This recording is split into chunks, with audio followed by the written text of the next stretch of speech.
जादुई जंजीर। माधवी ने अभी बीए फाइनल की परीक्षा दी थी और वह बहुत अच्छे नंबरों से पास हुई थी कि तभी उसके माता पिता ने एक अच्छा सा रिश्ता ढूंढ लिया।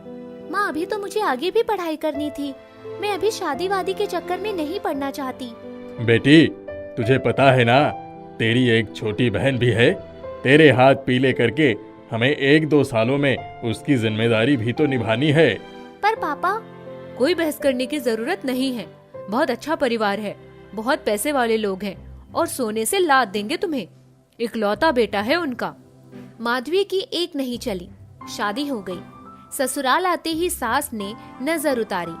आओ बहू रानी, हमारी हवेली पर अब से तुम्हारा अधिकार है। नौकर चाकरों से भरी हवेली देखकर वो अपने भाग्य पर इतरा उठी। सारे दिन की औपचारिकताएं निभाते निभाते वह थक गई थी। बिस्तर पर गिरते ही उसे नींद आ गई।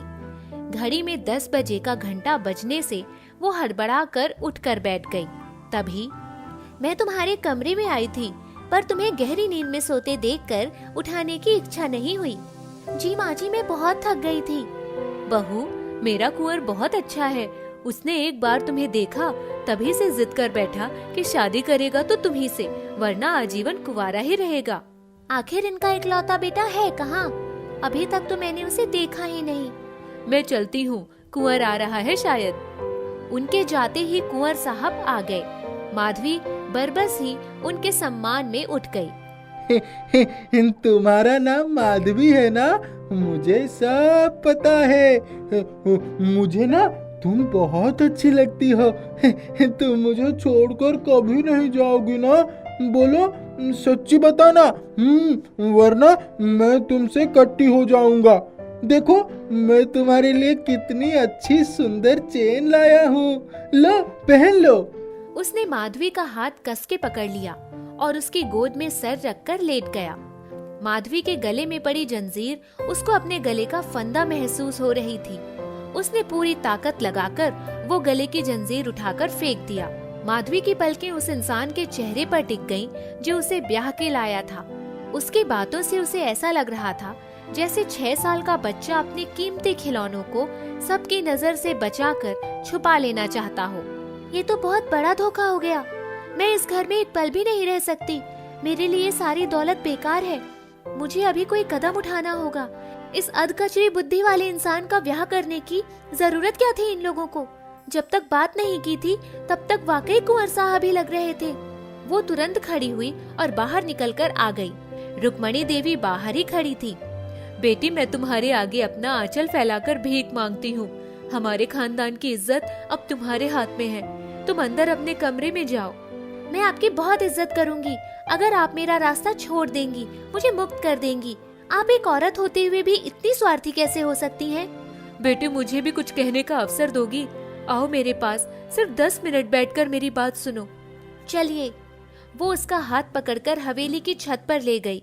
पूरी हवेली में सन्नाटा छाया था। माधवी, जब कुंवर का जन्म हुआ था तो सभी बहुत खुश थे। 6 साल तक ये भी एक सामान्य बालक था, परंतु हमारे घर की एक हृदय विदारक घटना ने इसकी बुद्धि का विकास वही रोक दिया। क्या कहना चाहती हैं आप? हमारे खानदान का ये इकलौता वारिस था। इनके दादाजी हर पल इसे अपने साथ रखते थे। हमारी जागीरदारी दूर दूर तक फैली हुई थी।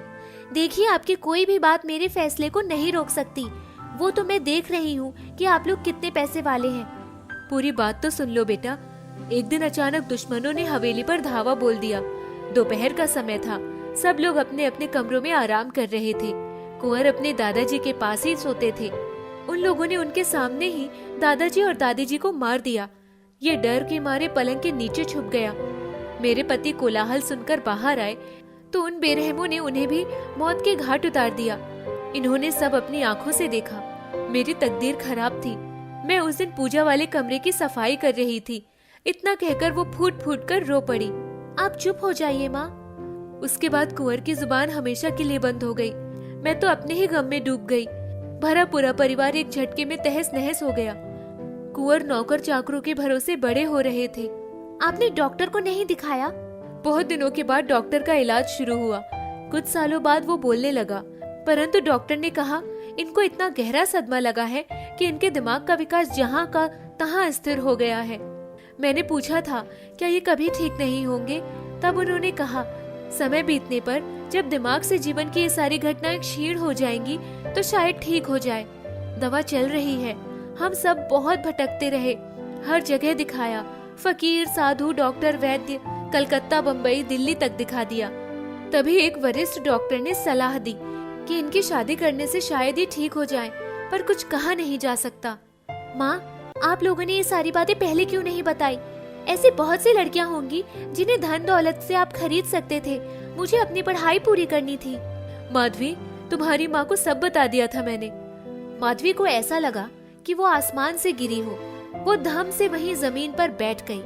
उसके गले में पड़ी ये सोने की जंजीर की फांस जब उसके अपनों ने ही डाली थी तो दूसरों का क्या दोष।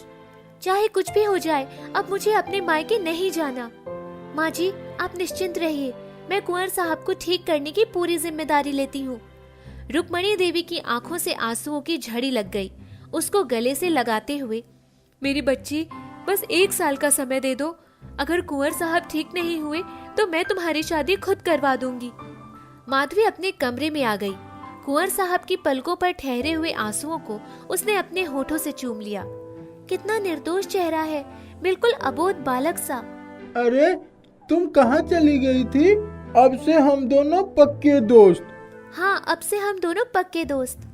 तभी उसकी नजर उस जंजीर पर पड़ी। वो उसे उठाकर ले आई।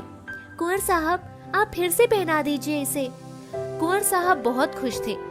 रात भर कितनी कहानियां सुनते सुनते कब उसे नींद आ गई पता ही नहीं चला। सुबह आँख खुली तो जल्दी से नहा धोकर बाहर गई। सबकी आंखों में उसके लिए सहानुभूति देखकर उसका दिल रोने को हो आया। आओ बेटी, कुंवर साहब उठ गए क्या? माँ जी, वो तो बहुत पहले ही बाहर चले गए थे। पूरी हवेली में ढूंढ लिया गया, तभी देखा कि कुंवर साहब अपनी रौबदार आकर्षक चाल से आकर रुक्मणी देवी से लिपट गए। अब कहाँ चले गए थे कुंवर साहब? माँ, मैं जरा अपनी गाड़ी चलाकर उस मंदिर की तरफ गया था जहाँ एक बार तुम मुझे एक साधु बाबा को दिखाने गई थी। याद है तुमको? हाँ हाँ, उन्होंने तुम्हें एक जंजीर देते हुए कहा था कि ये जादुई जंजीर जब कोई लड़की मन से तुम्हारे हाथ से पूर्णतया स्वीकार कर लेगी तुम उस दिन बिल्कुल ठीक हो जाओगे। क्या माधवी ने जंजीर पहन ली? हाँ माँ, इसीलिए तो मैं अब बिल्कुल ठीक हो गया हूँ। माधवी ने अपने गले में पड़ी हुई जादुई जंजीर आंखों से लगाकर चूम लिया और रुक्मणी देवी के गले लग गई।